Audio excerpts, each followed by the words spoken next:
ఆ స్థానంలో నేనున్నా కూడా బహుశా అలాగే ప్రవర్తిస్తానేమో. ఏంటి భూమి, నువ్వు ఈ మధ్యతనాన్ని బాగా వెనకేసుకొస్తున్నావు. ఎవరిని లెక్క చేయకుండా ఆ విధంగా మాట్లాడుతుంటే అది బాధ ఎలా అవుతుంది? తను చేసింది తప్పే కదా, ఇప్పుడు బాధపడుతుంది. మనం ఏమైనా కావాలని బాధ పెడుతున్నావా? తప్పు చేస్తే శిక్షించాలి కానీ చంపేయకూడదు మాధవ్.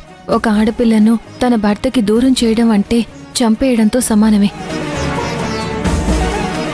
తను ప్రవర్తించే కోపం తప్పు కావచ్చు, కానీ ఆ కోపం వెనక బాధని మనం అర్థం చేసుకోవాలి.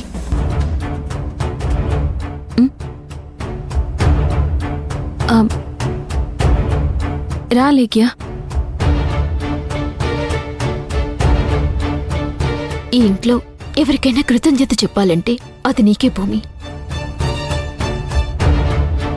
నా బాధని అర్థం చేసుకుంటున్నావు, నాకు సపోర్ట్ చేస్తున్నావు. రాఘవ్ బావకి దూరం కాకుండా ఉండటానికి ఏదో ఒక విధంగా ప్రయత్నం చేస్తూనే ఉన్నావు. కనీసం ఈ ఇంట్లో నువ్వైనా నా కోసం పోరాడుతున్నావు. థ్యాంక్స్ భూమి. మాకు థ్యాంక్స్ చెప్పడం కాదు, మనం ఎలాగూ పరిహారం కోసం బయటికి వెళ్ళాలి. నువ్విప్పటికే చాలాసార్లు బావగారి కాళ్లా వేళ్లా పడి ప్రమాణం చేసి మరీ చెప్తున్నావు కదా, నేను బావుంటాను, పద్ధతిగా ఉంటాను, ఏ తప్పు చెయ్యను, ఎవరిని ఇబ్బంది పెట్టను అని. మా అందరి దగ్గర నువ్వెలా ఉన్నా పర్వాలేదు, బావగారి దగ్గరైనా మంచిగా ఉండడానికి ప్రయత్నించలేఖ్యా. కట్టుకున్న భర్త ఇలాంటి దాన్ని ఎందుకురా నా జీవితంలోకి రానిచ్చాను అని బాధపడే పరిస్థితి తీసుకురాకూడదు. తప్పు చేసినప్పుడు ఆ తప్పులు సరిదిద్దుకోవడానికి ప్రయత్నించాలి, కొత్త తప్పులు చేయడానికి కాదు. ఎదుటి వాళ్ళకి మనం మారుతున్నాము అన్న నమ్మకం వచ్చినప్పుడు మన మాటలు విని ఓపికొస్తుంది. మనం చెప్పింది వినాలన్న ఆలోచన వస్తుంది. మొండిగా వాదించడం, పెద్ద చిన్న తేడా లేకుండా మాట్లాడడం వల్ల ఏ ప్రయోజనం ఉండదు.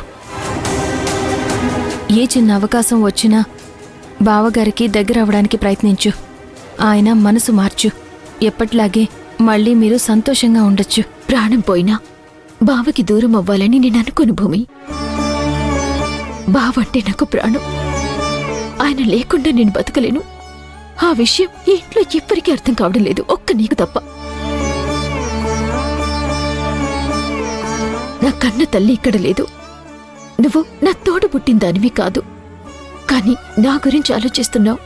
నా కాపురం నిలబెట్టాలని చూస్తున్నావు. నీ రుణం ఏ విధంగా తీర్చుకోవాలో నాకు అర్థం కావడం లేదు. ఇంట్లో కనీసం నా కోసం నువ్వున్నావన్న ధైర్యమే ఇప్పటికీ నన్ను బతికిస్తోంది తెలుసా. థ్యాంక్స్ భూమి. నీ మేలు ఈ జన్మలో మర్చిపోలేను.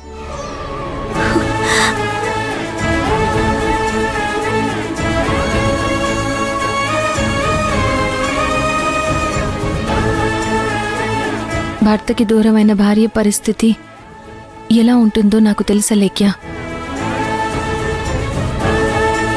అందుకే ఎట్టి పరిస్థితుల్లో బావగారికి నువ్వు దూరం కాకూడదని నేను కోరుకుంటున్నాను. నేను కోరుకున్నందువల్ల అది జరగదు. నీ ప్రవర్తన మారాలి, నీ పద్ధతులు మారాలి. అప్పుడే నీ కోరిక తీరుతుంది. అలాగే భూమి, అలా నేను నన్ను మార్చుకుంటాను. నేనంటే మళ్ళీ అందరికీ నచ్చేలా చేసుకుంటాను. ముఖ్యంగా బావకి ఇక మీదట ఎప్పుడు ఏ తప్పు చేయను.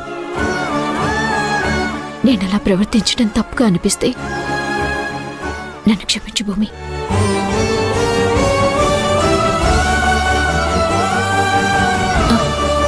అంత పెద్ద పెద్ద మాటలు ఎందుకులే అలేఖ్య. నేనొస్తాను.